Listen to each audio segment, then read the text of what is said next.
There it is, He won a boys. ranch in a card game. No, that can't be! But it came. You bluffed us With a all! curse, subscribe Wild royal West flush. legends Damn for you, more Rowan. unforgettable stories.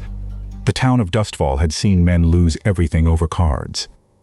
Money, horses, even their own names. But no one had ever seen a man win something like Blackthorn Ranch. It happened on a quiet night, when the wind outside sounded like whispers scraping across the desert. Inside the saloon, lantern light flickered over a table where 5 men sat frozen in silence. At the center was Rowan Creed, a calm, sharp-eyed cowboy known for never raising his voice and never losing his nerve. Across from him sat Silas Boone, a rich but desperate landowner, with sweat dripping down his temples and fear hiding behind his arrogance. The pot had already swallowed gold coins, deeds, and a pair of prized horses. Then Silas did something no one expected. With shaking hands, he placed a folded document on the table. "The ranch," he said. The room went still. Even the piano player stopped.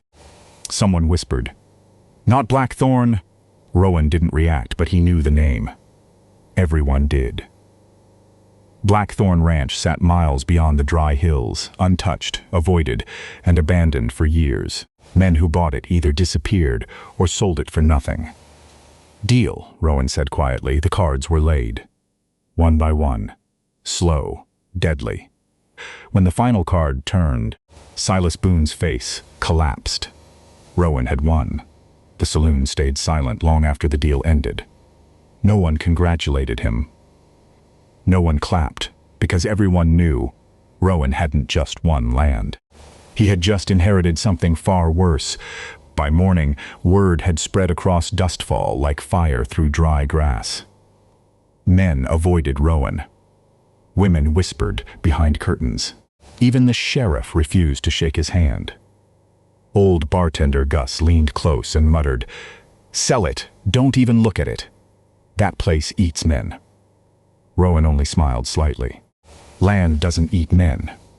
Men just don't understand land. Gus shook his head.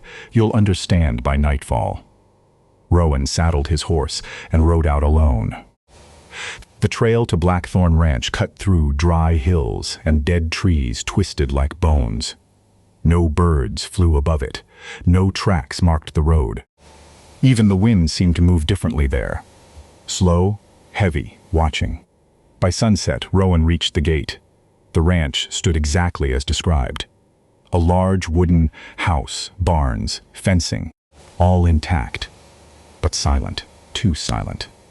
No broken boards, no signs of decay. It looked abandoned, yet untouched. Rowan stepped through the gate. His boots echoed louder than they should. As he reached the porch, the front door creaked open by itself. Rowan stopped, not afraid, but alert. "Wind," he muttered. Still, his hand rested near his revolver. Inside, the house was clean. Not dusty, not ruined. Chairs stood neatly. Plates sat arranged on the table as if someone had just left. Rowan walked slowly through each room. Every step felt wrong, like entering someone else's memory. Then he heard it. A faint sound from upstairs, a chair scraping. Rowan drew his revolver and climbed carefully. The hallway was empty. The last door stood slightly open. He pushed it. Inside was a bedroom and a mirror. But it wasn't the room that froze him. It was what he saw inside the mirror. For just a second, he wasn't alone.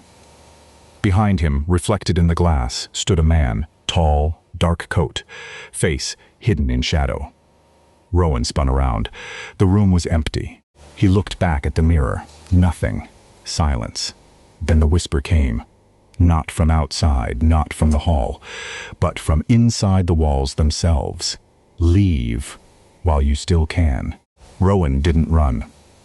He holstered his gun, stared at the mirror, and said quietly, "I just bought this place. I'm not leaving." That night, Rowan didn't sleep. The ranch didn't allow it. Every hour, something moved. Doors creaked open slowly.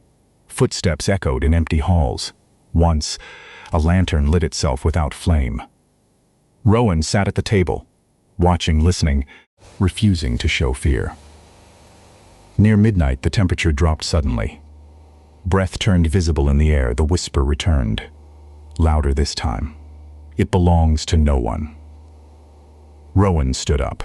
Everything belongs to someone. Silence answered him. Then the sound of boots echoed from the hallway. Real footsteps this time. Heavy, slow. Rowan turned. A man stepped into the doorway. Same figure from the mirror. Face pale, eyes empty, coat torn. "You shouldn't have come," the figure said. Rowan didn't reach for his gun. "Then tell me why everyone who owns this place disappears." The man tilted his head slightly. "Because they try to leave." Rowan's eyes narrowed.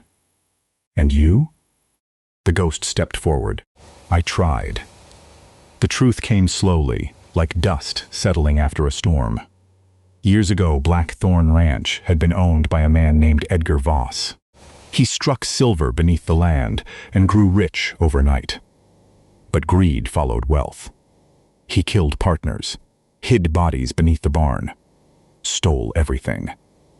And when the town came looking, he vanished. But he never left. The ranch became his prison. Every owner who came after tried to take the land and leave with its hidden wealth. None succeeded.